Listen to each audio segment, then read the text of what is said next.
life, every day, late at night, not okay.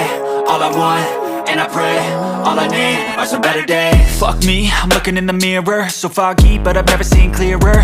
I don't really think anyone can save me, and honestly I'm not really sure I want saving. I like to be my own worst enemy. There's no risk if you don't try at anything, so I'ma just keep buying everything. See you in the next life, have to be a better me. I don't think that my head's on straight, gotta flip it and grip it and go and get an x-ray.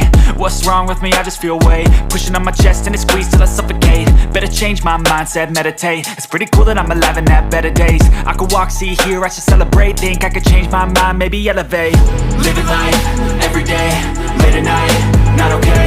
All I want, and I pray, all I need are some better days.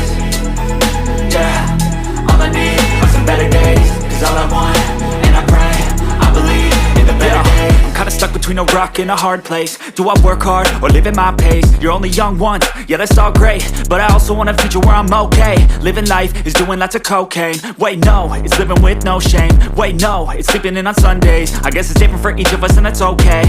Well I just wanna be happy, how to get there? Glad that you asked me. I think it's different for everyone. Some of us need work, others need fun. Some of us need purpose to overcome. But try to do what you love when it's said and done, cause there's so many differences in each of us. Trust your gut, it can show you what you want. Living life, every day,